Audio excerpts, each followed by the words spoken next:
Thank you. Thanks so much for being here today. 24 years ago, we had the good fortune of Dr. Sara Ann Sewell joining us here at Virginia Wesleyan. We're so fortunate. In November of last year, I saw an article she had called Screams of Fear in Holocaust Soundscapes. She has a forthcoming book from Purdue University called Sounding, Hearing, Silencing, Experiencing the Holocaust Through the Sonic. She's a tremendously interesting historian, a really, really great colleague, and she approaches things in an unusual way. Would you please welcome Dr. Sara Sewell?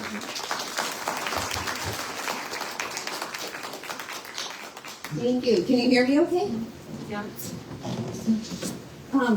Well, I would first like to thank you. Not really. No, I'm not here now. I'm right up front. It's like on, but it's not. I don't think it seems to be so bad. Maybe just close it. Can you hear me now? Better. Can you turn up?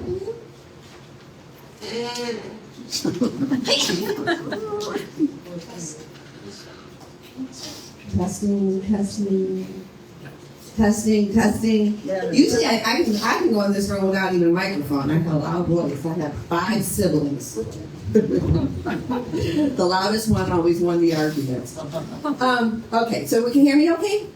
All right. So I just first want to thank you for coming. I know that my topic is kind of difficult to take. I mean, it's really emotional, and despite that, I really appreciate the opportunity to share my scholarship with you. When you're a scholar, you work in a bubble. It's a very kind of lonely endeavor. And so getting out to share my research with you, it's something that means an awful lot to me.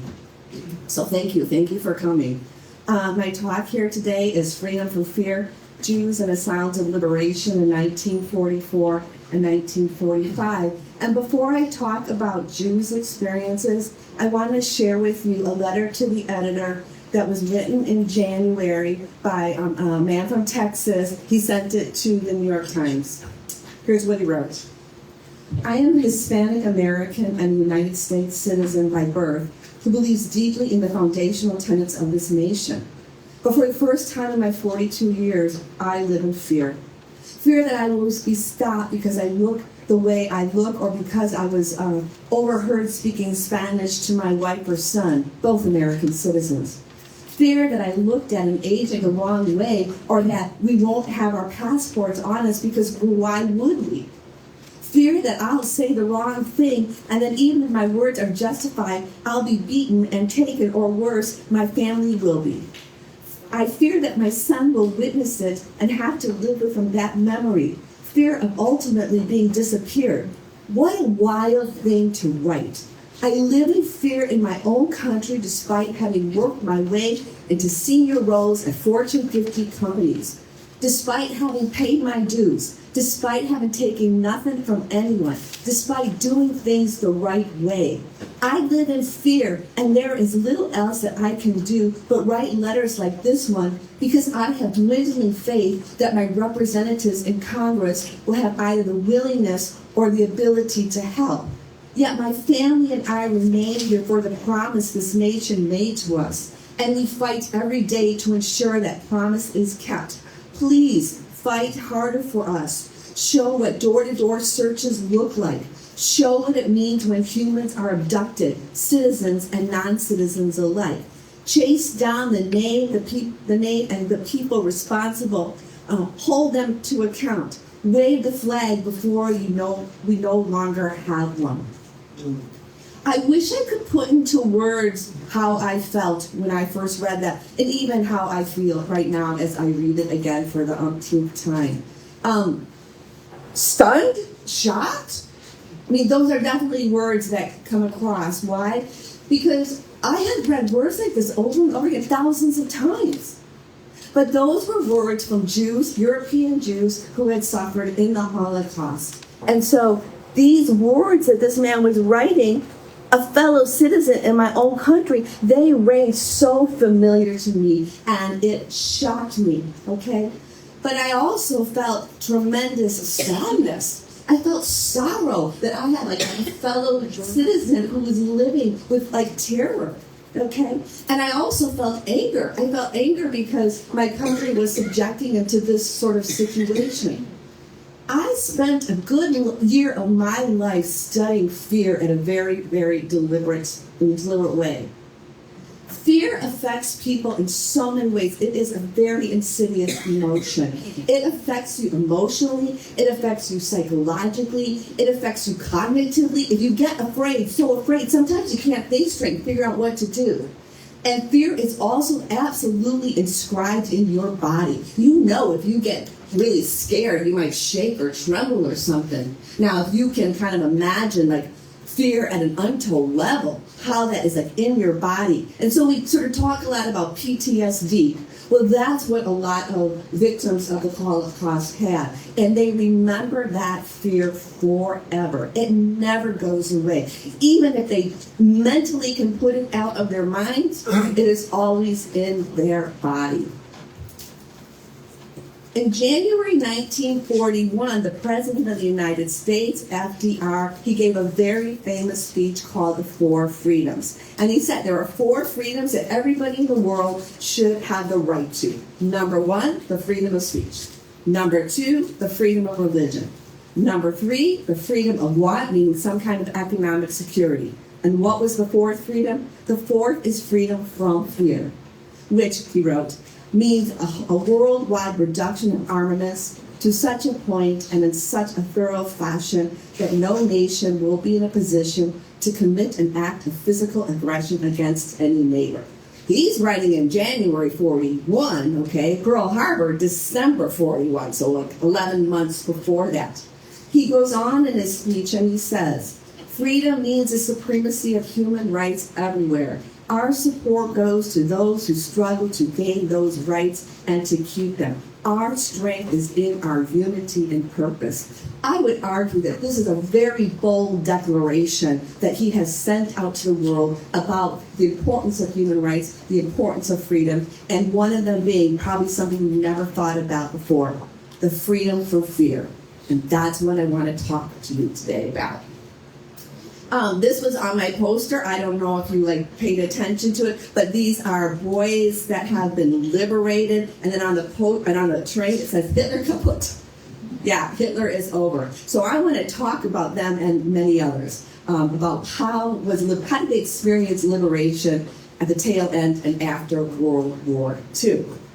I'm very much interested in how people personally experienced the Holocaust. Okay, so my history is a very intimate history, and to access this, I focus on sound. How did the Holocaust sound? Today, I'm focused on how did liberation sound.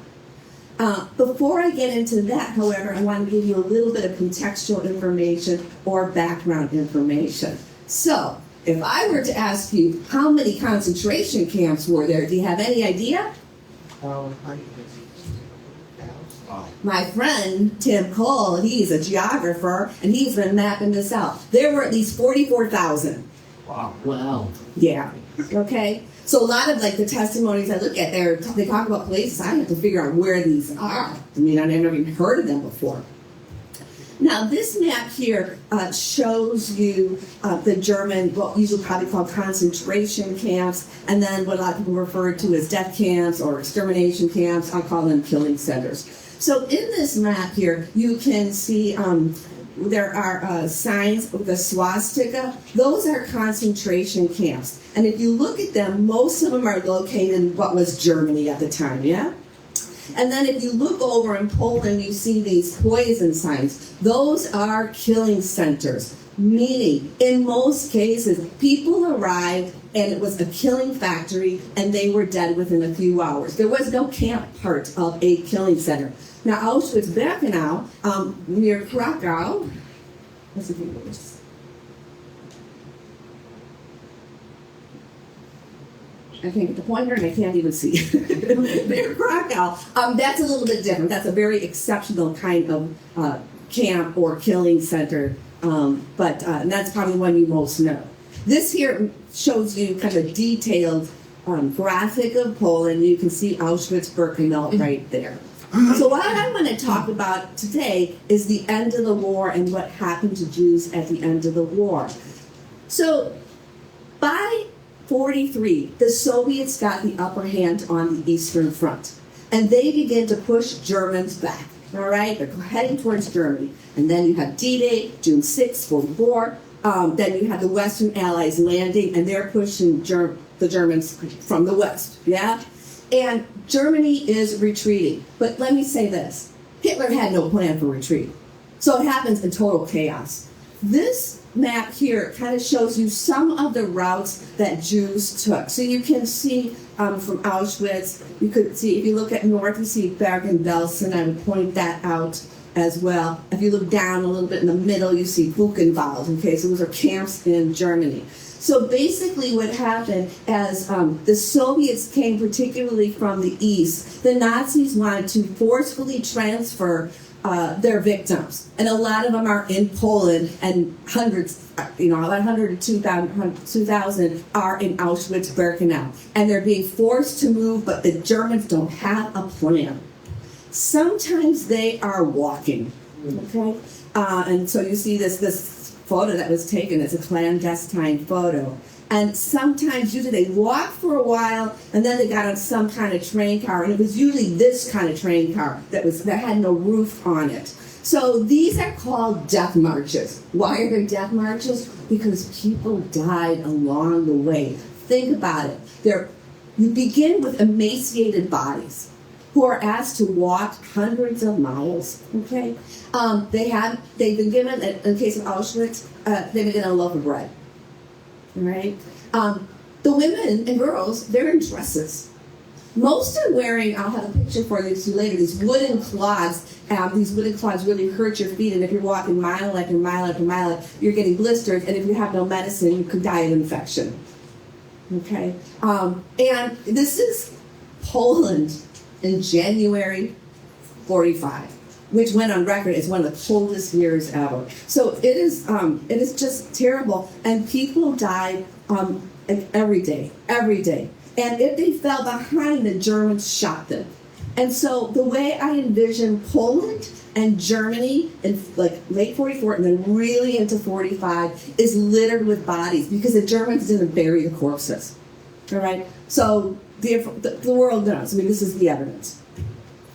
This map shows you, it has like major camps, and it tells you which of the Allies liberated which camp. So if you look all the way to the east, you see Medina. That was the first one that the Soviets came across in July 44. So that's like, 10 months or so before the war is going to end.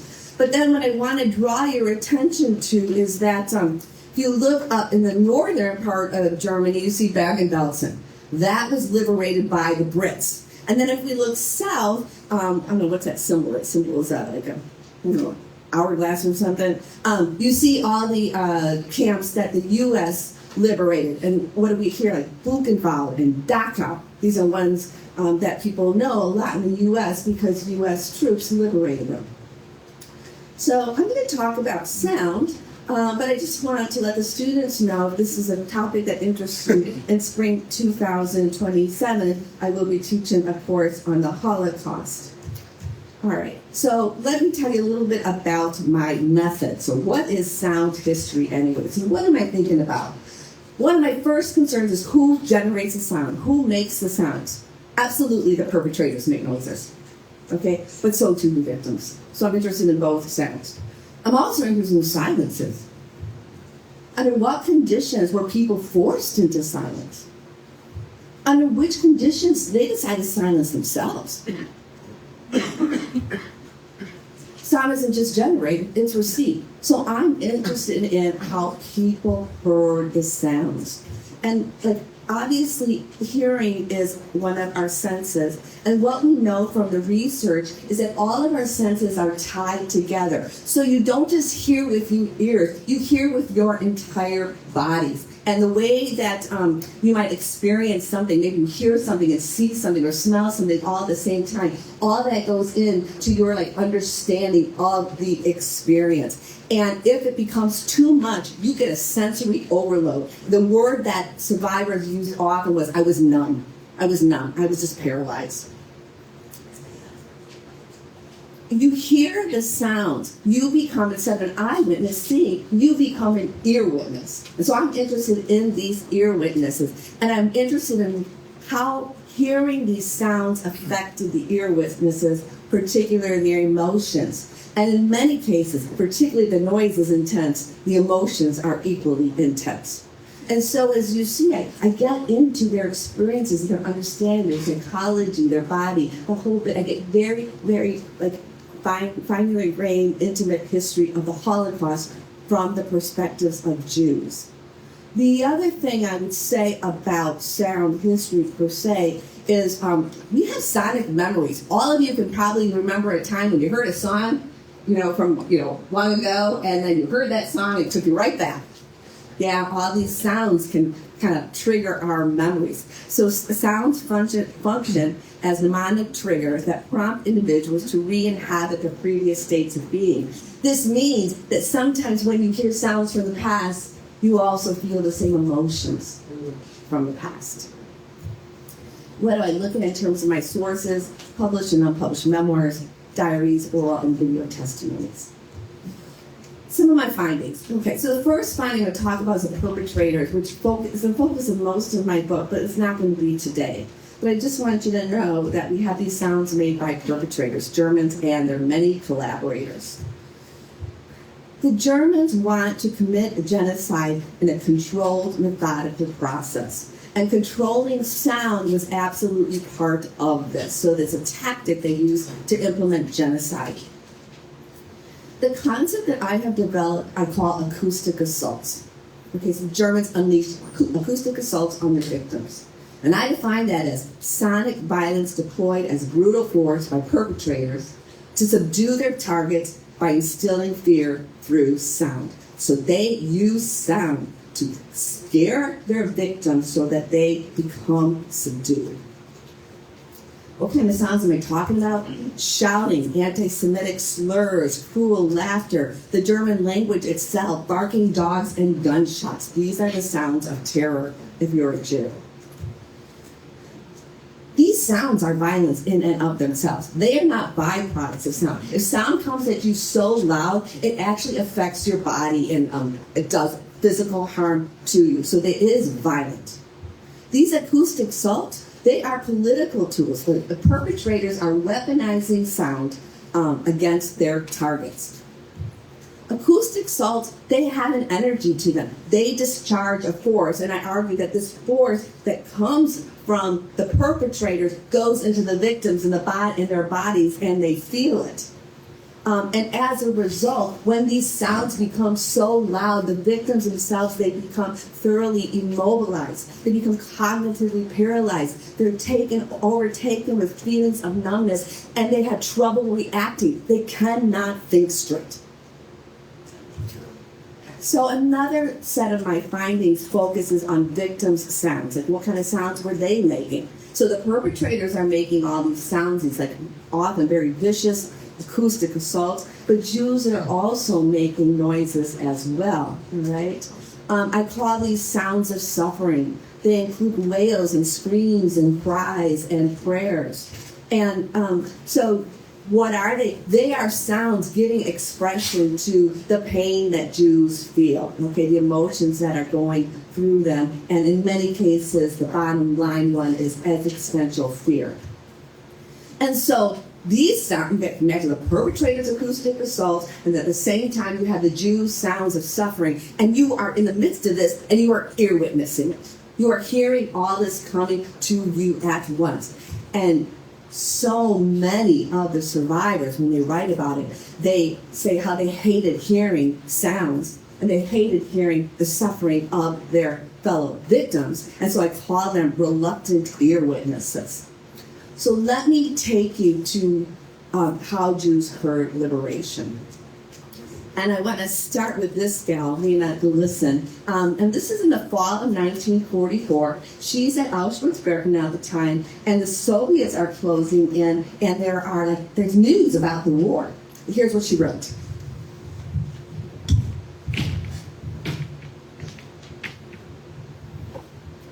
As the fall moves in on us, again, the news becomes more and more positive. Hope begins to seep into our pores and our dreams.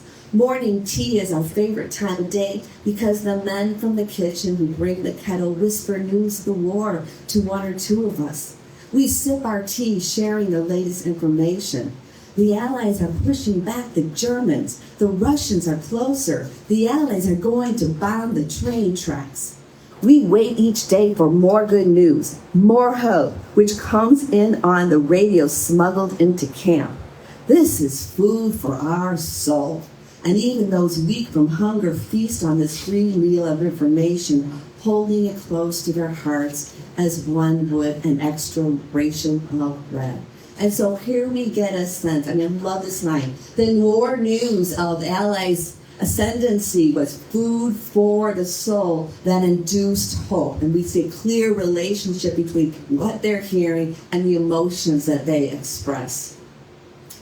Sipchak Unsdorfer, he's also he's in another camp, and it is New Year's Eve, 1944, and the inmates are celebrating this anticipated liberation that they believe is going to happen in 45. So they're in their barracks, and he describes it this way. At 12 o'clock, Capo Otto burst out of his room and screamed at the top of his voice, Meine Herren, it is 1945. I wish you freedom. In no time, the entire camp population was on its feet. Even the ill, the weak, and those who had long since given up all hope of survival were screaming, dancing, or bouncing on their bunks, calling out for freedom and liberation. The Russians, these are prisoners, the Russians in their rooms burst out with the Internationale song. The Poles chanted their hymn, the Hungarians theirs, and we in our room chanted the Czechoslovakian anthem. Okay, so they're in celebration. They're pretty positive that 45 is going to bring an end to the war, and they are celebrating. It is kind of ruckus, and nothing is done. Nothing is done. Had they done this, maybe 6 months earlier, the SS would have been in there beating them. And so he says, why did not SS riot squads enter the barracks and beat everyone into unconsciousness? They had come previously in full force for less disturbance and noise. Yet, as the minutes ticked away and the noise of the madly dancing and chanting prisoners became almost deafening, no SS men were to be seen or heard. That is a moment, December 31st, where the soundscape is changing. The SS is losing its authority, and these inmates, they are dancing and singing in celebration. Alexander Donut, he has a great memoir. He's talking a little bit earlier. It is September 42. He is in the Warsaw Ghetto. He's talking here about hearing the sounds of battle as the Soviets close in. So he says, suddenly the night was filled with the roar of motors overhead. From the distant world we had all but ceased to believe still existed came a reminder that we were not altogether forgotten.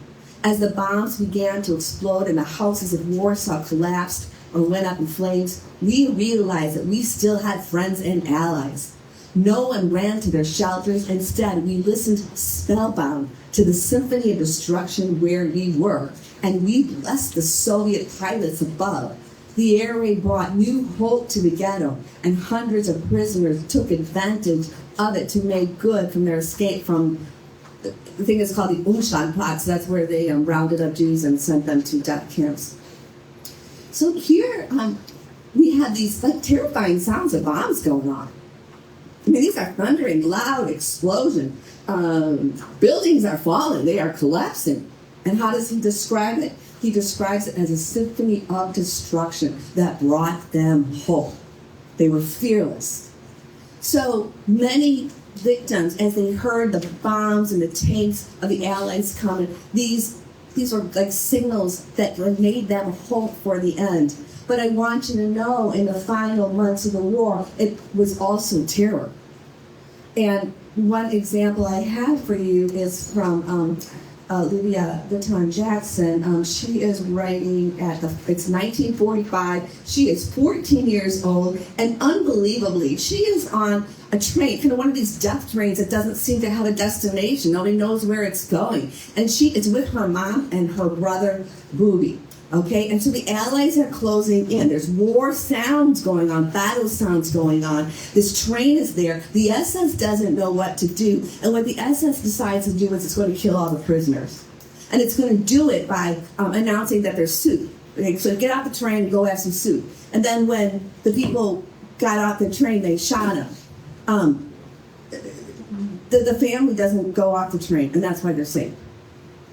So she describes it. Mommy can't hear. Machine gun fire of the SS drowns out my voice. I scream with all my might. Mommy, put your dish over your head. Lie flat, Mommy. Mommy does not hear. She is holding Booby's bleeding head in her lap and bandaging it with a piece of cloth she has torn from her dress. I shriek hysterically. Mommy, leave him alone. He was hit in the head. You can't help him. Lie flat so you don't get killed also. Mommy, please, please don't get killed. Panic paralyzes me into one obsessive thought: to live, to live. And so here we see all this noise and obviously the terror of all these shooting and her dying brother. It completely overtakes her. And the soundscape it's a sonic storm, I say. There's the machine guns, and there's all the people screaming in the train. And she's just trying to help her mom survive. Then the shooting stops. A sudden deadly silence. Booby lies unconscious, but he's alive. He is breathing. German soldiers then open the door shouting, "Los," meaning let's go. I know that Booby is beyond help. I have not heard him breathe for some time. All at once, he opens his eyes. I scream, "Mommy, Booby is alive." I start to weep, and my tears are dripping on Booby's head. All three of them miraculously survive. But here you can see all the sounds coming at her, and she is making the sounds, and they're totally tied to how she is feeling. She begins to weep in some kind of just relief or joy that her brother is alive. Gisela Pearl, she writes about, she's in Hamburg, Germany in February 45. It is the last few months of the war, and she talks about some Allied bombings. And she says this: sometime in February 1945, air raid sirens shattered the silence of the night. Through the thin walls of our block, we could hear the patter of running feet, and then it commenced. Everybody down on the floor, roll yourselves in your blankets. Trembling with a new fear of annihilation, we lay on the damp floor waiting for the all-clear signal. We heard the humming of the approaching planes, followed the whistling of the bombs as they fell, and paralyzed, listened to the wild screams of terror and death. I was afraid. I have never been so afraid in my life. I wanted to live. She is talking about the fear of that moment, and she is someone who was in Auschwitz-Birkenau. Okay, and so while some people heard the sounds of the Allied advance as hope, as joy, others heard terror. We got Joe Rosenblum. Okay, so he's 20 years old in 1945, and he describes hearing U.S. bombing raids. There was no bombing during the day, though all day long the sky would be black with American planes. The noise was so loud we covered our ears. To us, the sound was more soul-filling than the finest song. It meant the Americans were winning. So hearing the American bombs, it was soul-filling. What gave us the most hope was feeling the bombing terrors at night, and deliciously sometimes even during the day. Hearing those bombs explode was almost like listening to a lullaby. Yeah. Eugen Weinstock, he's in Buchenwald. It's April 45, 1 month before the war is about to end. The Germans had planned to kill the prisoners, but the U.S. troops are moving too fast and they can't do it. Only the roar of American planes overhead disturbed the camp's quiet on the morning of April 11th, 1945. There was no alarm, no siren, no appel. That's the roll call they had to do every day. No whistle, no loudspeaker. At 11 in the morning, we heard a voice over the loudspeaker. It called everyone inside the barracks. Loud gunfire accompanied the loudspeaker, and it could have been no more than a few kilometers away. Somebody looked up and shouted, "The SS guards have left their turrets." And they take over this loudspeaker, the inmates do. Then the loudspeaker burst out again, but this time it was a friendly voice which spoke, "Kameraden, stay in your places, keep discipline." And then it roared, "Kameraden, we are free." In the Belgian block, we were silent, stunned, and then I heard my own voice crying out, "Mes amis, nous sommes libres, my friends, we are free." The French and the Belgians embraced, fell on one another's necks, cried, sobbed, laughed. "Vive la liberté, long live liberty," they called. And the forests of Weimar answered with an echo. Then a camp leader, that's a prisoner, speaking from the main turret, called over the loudspeaker, "Greetings and thanks to the American Army of Liberation." Sheer joy, sheer joy. Martin Adams, he's 16 years old in 45, and he's at Bergen-Belsen. Okay, there are so many terrifying sights and experiences in the Holocaust. If you were to ask me what's the worst of the worst, it's Bergen-Belsen in April 45. They lined us up for accounting just like every day, except this time there was an SS man and a British officer. Now, that is a fact. And they counted us, and here's what the Germans said in so many words. "You are no longer under German command. You are now under the British. You are free." And then the British said something rather in Polish or whatever, English, I don't know. And that's it. And then they started celebrating, singing, "Roll Out the Barrel." That song I remember, and we were free. Ladies and gentlemen, I am a girl from Wisconsin. I know "Roll Out the Barrel." I learned it was my first Powie polka that I learned to sing and dance. It's a drinking song. And I love this testimony. When he's thinking about freedom, the thing that, like the one sound that gets sort of seared in his imagination is the sound of a drinking polka. Really ruckus. Sala Pavlovich. She is writing in April 1945, and she's at a subcamp of Dachau and talking about hearing the sounds of the approaching U.S. forces. She has adopted a sister. A lot of them adopted people because they lost all their families. So she has a camp sister. Her name is Chanka. And as the battles are going on, they're trying to take cover. So she said, "Through the mist, I could hear the roar of an engine. It's turning towards us. Hide! Get Chanka and hide!"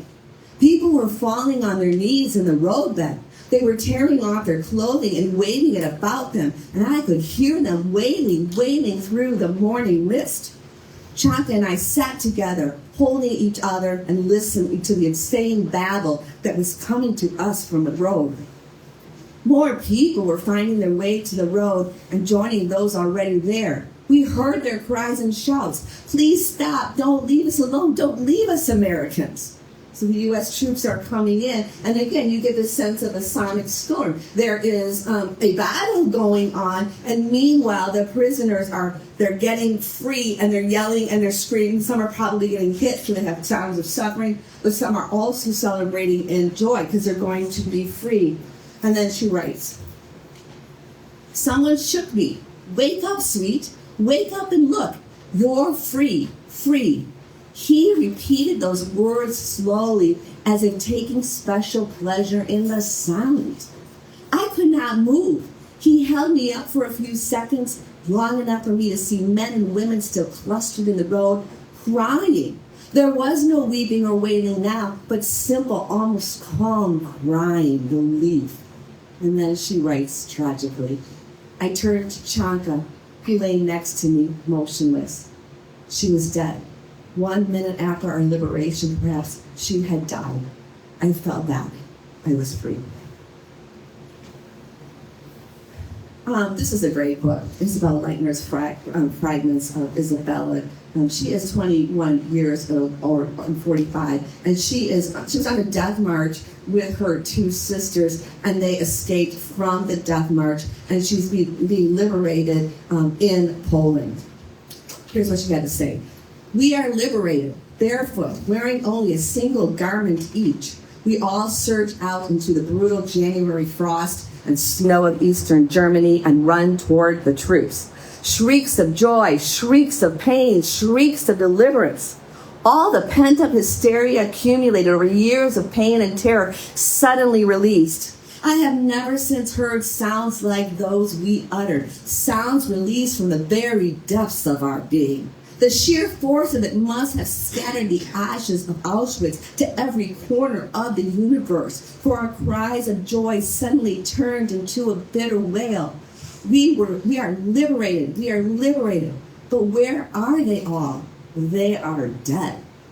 The sound is just so overpowering. It is so loud.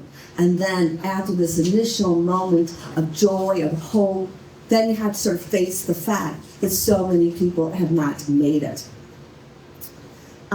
So Juliana Tedeschi, she's in France. And she's on a death march, and she comes, Italian troops. Some secret Italian troops are there to liberate her. In the midst of the tramp of heavy footsteps passing on the cobble, we suddenly heard the familiar sound of our own language, Italians. When feelings are overwhelming and the circumstances are so special, you don't need words to make yourself understood. I have no words to express this utter euphoria that I'm having at liberation. It was then that something broke inside us, the emotion, at first anesthetized, then held back, put off, mixed with fear, erupted in tears and moans of joys we all embraced, at last convinced of our liberty. I think it is fair enough to say that many people survive by keeping their emotions in check. And so they've been keeping it in check for years, and now the moment of liberation comes and they pour out. George Lucas, he was 17 in 1945, and he describes the arrival of the U.S. troops at the Bubenland forest labor camp in northern Germany, and this is 6 days before the war officially ends. I listened for the coming of death. I heard a strange noise. It was like the steady beating of a muffled drum. I listened, and then I knew what it was. It was the sound of men running in wooden shoes. I raised my head and saw the prisoners in the distance. Those are a picture of those wooden shoes. A small group of soldiers in olive uniforms stood quietly among the piles of bodies. Around them, hundreds of skeletal and half-dead prisoners were dancing, embracing, laughing, shouting with joy. Americans, Americans, Americans. The Americans are here. I stood there, unable to move or believe my eyes. My heart was pounding and I was weeping. This was the impossible dream come true. I joined the celebrating prisoners, dancing and jumping, embracing strangers and old friends, and shouted until my voice was hoarse. The Americans are here, my God, we are free. So, utter joy at liberation. And he that adds to the soundscape. Ruth Altbecker, this is January 45. She is in Poland, and she describes the Russians liberating her. All day long, Russian troops marched through town. I watched their comings and goings in disbelief as the moment to which I had been looking forward for so many years had finally arrived. The realization that the Germans had left, never to return, had still not fully sunk in. I would never again hear their horrible bullying orders, their shouted insults, los, fort, schnell, laufen, dreck, schwein, verflucht, go, get out, fast, run, filth, swine, damn you, were almost the only words that we had heard for nearly 60 years. And so to me, it's really interesting. So she writes her memoir in 1997. She's writing in English, but when she wants to describe these acoustic assaults, the shouting of the German, she goes to German, the language. And so one of my arguments is that for many, many, many victims. The genocide existed only in the German language. You cannot translate the concepts into another language because they were so distinctly German. An amazing book. It is the diary of Chaim Vogelländer that he kept in 1944 while he was in hiding in Poland. He doesn't make it. His family is killed in June 1944. And this is the afterword written by his brother, who did survive. And his brother is talking about liberation when a Jewish partisan comes in and tells him about liberation. That guy's name is Sito. Later that night, Sita returned from the forest and came running up to the loft. "You are free," he cried at the top of his voice. "You are free. The Russians are here." We were speechless. Should we rejoice? Should we laugh and dance with happiness? Overwhelmed with emotion, we broke into uncontrollable sobbing, spasms of pain and grief mingling with gladness and relief. It was only a few months since our loved ones had perished. They were murdered. Couldn't they, too, have lived to see this moment? "You are free," the farmer had shouted. But what did that mean? How can you be free after you've lost your family, your home, your country, in many cases, your language? And I will conclude with Abe here, Abe Horn. He's 22 years old and 45, and he's talking about the liberation at Buchenwald by the U.S. Army. Voices blared continually over the loudspeakers, assuring us that there was no longer anything to fear. The same loudspeakers that for years had carried voices of hate now sent messages of freedom.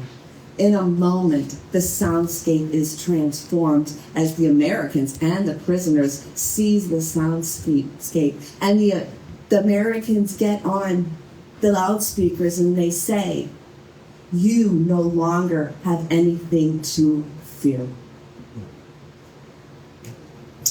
Thank you.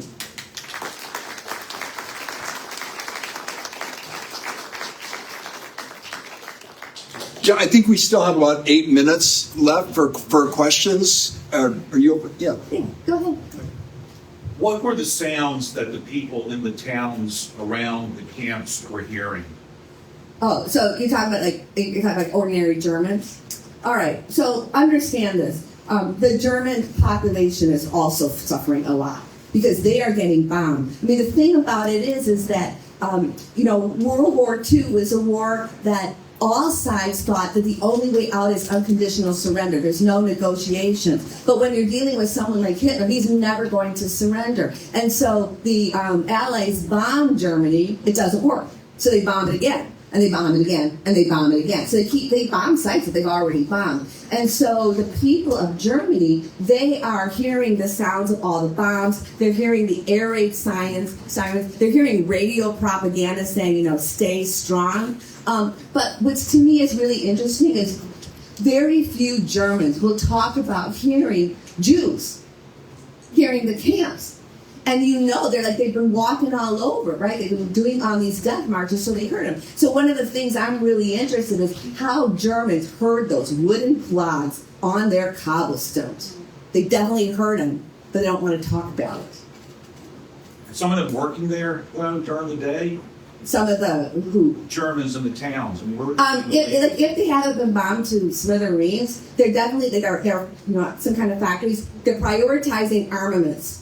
And so what you have is ethnic Germans working in them, and then you would also have Jews. So as the Jews, one of the things, when they went on death marches, when they went to Germany, the Germans continued to use their forced slave labor in the armaments industry. So they definitely have interaction with Jews on a day-to-day basis. Are there questions? Yeah. The idea of the soundscape being a part of the historical literature is so unique and novel. What do you think it is about the study of sound that adds to the historical literature that's different from a lot of reported historiography? So I guess this question is something like, by using sound, by examining these experiences through sound, what does that add to the body of literature? Okay, so the first thing I would say this is that the Holocaust as a kind of subfield in history and other disciplines has been very conservative in its outlook. And what I mean by that is they want to write histories based on documents. One of the things that absolutely horrifies me is the fact that first in the Nuremberg trials and then after the Nuremberg trials, the historians, they wanted to use as their main body of documentation for whatever they wrote was Nazi documents. They thought like paper documents are like more legitimate than survivors' testimonies. There's only a couple survivors who testified at the Nuremberg trials. And so I know, scholars know, the Nazis lied in their documents. And so this idea that they trusted these lying documents for like decades. All right, so then, believe it or not, scholars did not use testimonies of Jews. And so it's only really since 2000 that scholars are really interrogating these texts in a very deliberate way, and we have a lot of new publications, and we have a lot more testimony. Okay, so that is like the other like big shift where we've gone from the perpetrators to understanding what it was like for victims.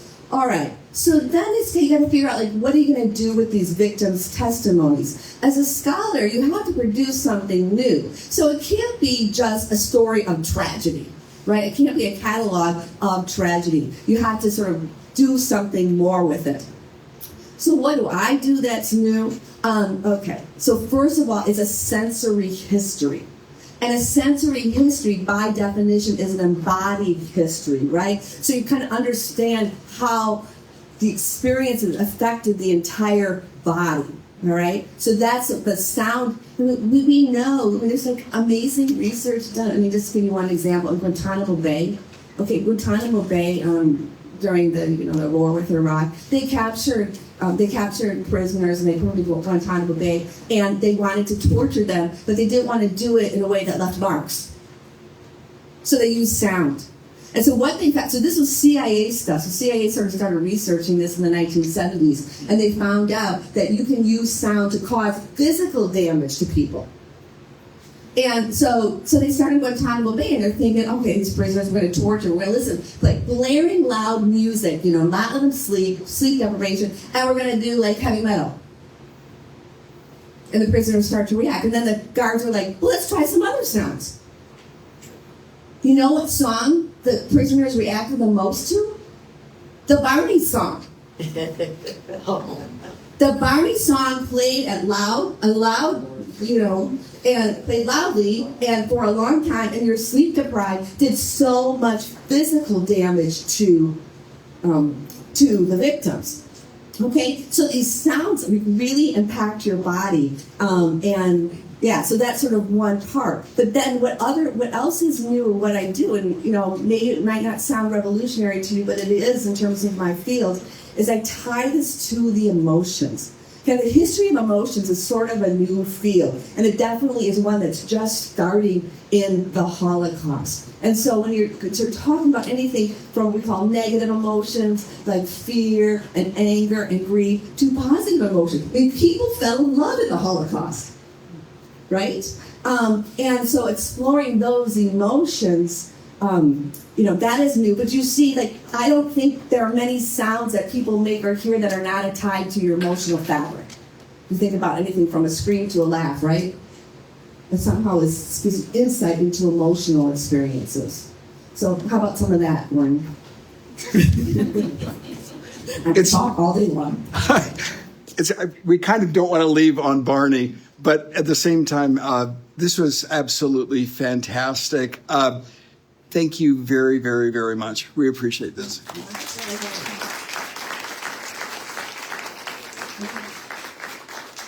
I really thank you all for coming and allowing me to share my scholarship with you.